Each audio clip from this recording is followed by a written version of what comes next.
So I'm gonna make a quick reference shot here. This is the top ring. I'm just gonna place it right here. Then I'm gonna go ahead and remove the secondary ring, which is used to tighten the spring down. This one's just to lock this washer down. This also has a centering part, and here is the actual centering that's going to go around the or on the inside of the spring, and will also protect this secondary washer. I'll place these aside just in this order, so I know exactly how I took them off. Then I'm gonna go ahead and take off the spring. And the spring, it's nasty looking. I mean, I think somebody, from the looks of it over here, somebody's attempted to probably spray paint it. This is the original one. I have another one. It's also an original spring. It looks a lot cleaner than the one that was on the bike, so I'm probably going to use another different spring, or maybe buy an aftermarket one. I haven't decided yet. I may just go with the one I have on there. Now we have the plastic collar. We're going to soak that in soap water in order to remove all the grime for a couple of days. Just because I don't have an ultra cleaner or whatever those things are called. Then we have the collar that is on the other side in order to keep the spring from jumping around and keeping it centered. That needs to definitely be cleaned up. That's supposed to be aluminium, and it looks like it could be steel, but it's not. I promise you it's aluminium. I'm gonna put that aside also. Yeah, so now that's all that's left is to remove the rest of the oil, which I can already see up here is totally black and disgusting and full of crap. Yeah, somebody definitely tried to spray paint the spring in order to make it look nice again. I'm gonna go ahead and see. There we go. That's really nasty oil. I'm gonna go ahead and shut off the camera now and remove the oil that's in there. All you have to do really as much as push the piston up and down a little bit until the oil is out, and then we are going to go on to removing this top part right here. So after removing the oil, we have to remove this cap. You have a small half hole right here, and then you have one on the other side. What I've just now noticed is the fact I have oil residue here. This made me think that the O-ring that's in here is definitely not doing its job anymore, or somebody removed this bolt, causing oil to leak down the piston and gum all of this up down here. We're going to find that out in a little bit, right after we remove this cap. And in order to remove this cap, there's, technically speaking, there's probably a tool out there that you can mount on top and then pull on the sides and then pull evenly up. I do not own such a tool, and from what I've watched from the other couple of YouTubers, I don't exactly know all of them, most of them use a screwdriver in order to knock the cap partially loose. I've discovered that is not as easy as it looks. I tend to try and use a flattened punch or one with a light point and a screwdriver screwdriver or another screwdriver or some variation, whichever works best. So I am going to go ahead and attempt to do this on camera. You may have the tools for it. I personally don't. So far I've always managed to get it off without causing any damage to the cylinder. And I'm going to attempt to do it now again for the third time. Okay, I am going to use this flattened off center punch, and I'm going to gently tap right here and right here. You should not necessarily have to go crazy and pound the hell out of it. Just give it a couple of taps, and we can already see that it has moved back a little bit.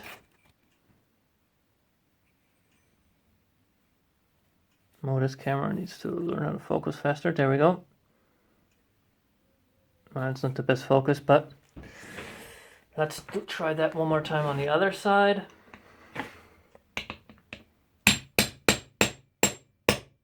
There we go, we broke that seal too. Give it another go over here. Yeah, now we're moving. Now we can go on to, in my opinion, using a screwdriver and getting it in there, that. And so we can see we're moving the seal away from the cylinder.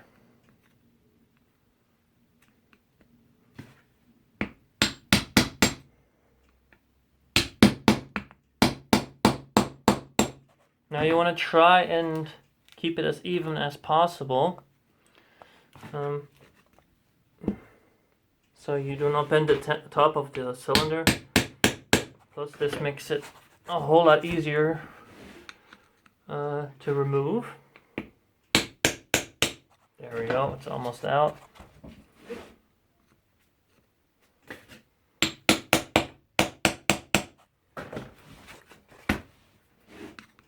Knock on this side again. There we go. Now that is off. And we have a free spinning ring. And I can definitely see this has been leaking really badly. I don't know if I can... You see all that grime up top? All that old oil? The O-ring that's in there is definitely leaking. I'm gonna have to see if I can get one from a hardware store to replace this. Usually the pistons inside are going to be okay, but this top O-ring seems to definitely have had a leak, explaining why when I bought the motorcycle the spring was collapsed. This is the original spring out of my ZX9R, and yeah. So now comes the next tricky part, and that is knocking down this piston here. I usually do this with an old thick cloth or an old sock, and I go ahead and put it on there, and I take a screwdriver and I gently knock on it until it slowly starts moving down in order to reveal the other ring that snaps on in the inside. Then we're gonna have to remove the ring that's on the inside. I'm gonna go ahead and maybe set up my small metal vise over here and continue filming afterwards. Now I've set up my vise. I put a piece of cloth around it just so that I don't damage the aluminium. And I did not tighten this really tight. It's just there to kind of keep it from jumping off to the sides. So once again, old rag or old sock in my case. Then I have to reposition the camera a little bit so that you guys can actually see what I'm going to do up there. And we'll continue from there. Okay, except the camera angle a little different. This is basically how I do it in order to try to minimize any and there we go, already knocked it down. I mostly do this so I don't have any marks left on the piston, or at least not ones that are so it'll damage it. Let's see if I can get it down just a little bit further. Yeah, there we go. And I think now I can even, yeah, there we go. I can push it by hand, almost. We'll go ahead and do that again. Okay, that's as far as I'm going to get that to move down. Okay. Now we're going to do the exact same thing we did with the smaller barrel, and that is attempt to remove this inner ring. I've opened my vise a little bit more so I can get a little bit more leverage in keeping the piston in place, and I'm gonna go ahead and try to attempt to loosen it off camera and then show you the rest of the steps. Okay, I've now loosened it a teeny tiny bit. What I've done is, and it just popped back, so I'm going to do it again, is use the screwdriver, line it up just very slightly with the ring, just so that I can knock the top of it, and then go ahead and give it a knock. There it goes, it's jumped out, and I'm going to attempt to show you guys this.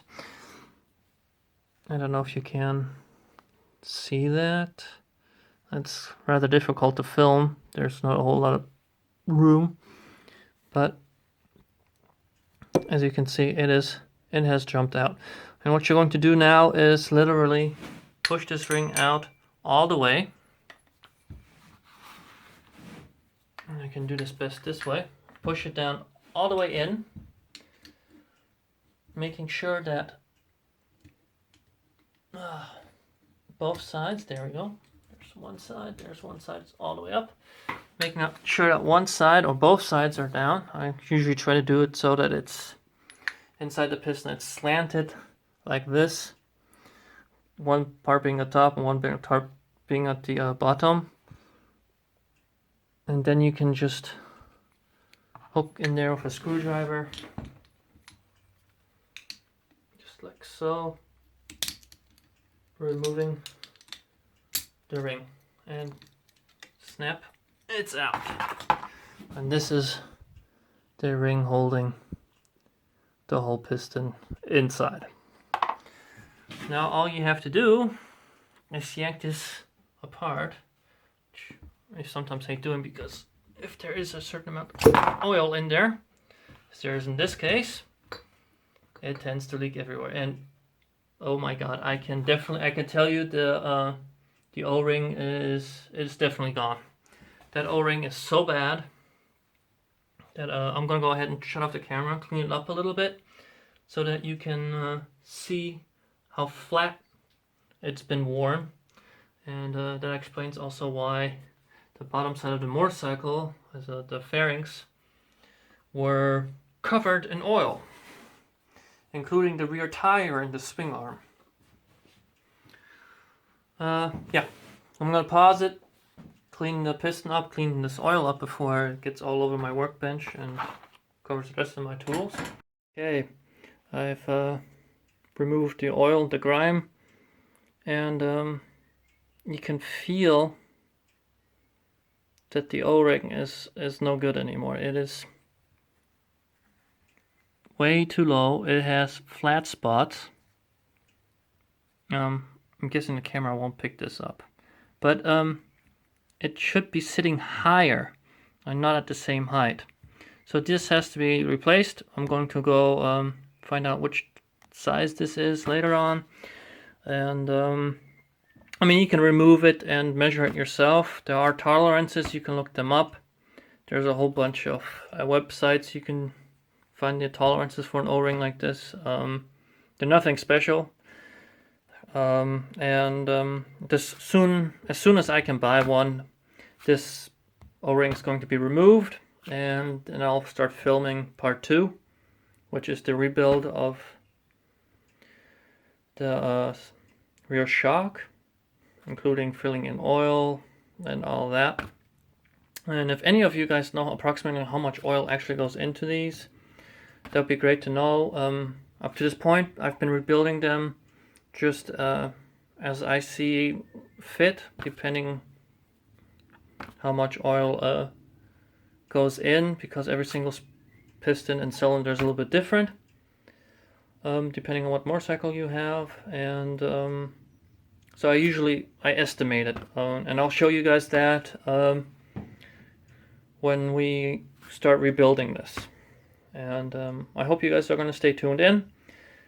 Hit that like button, hit that subscribe button, and if you have questions or maybe tips or anything that you would like to comment on that I may have done wrong or could do better, including filming these videos, I'll be very, very grateful for the information. And yeah, as soon as I can figure out where the heck I can get this, I'm hoping Mondays the stores will open up again. And yeah, be safe, be healthy, and I'll see you guys in part 2.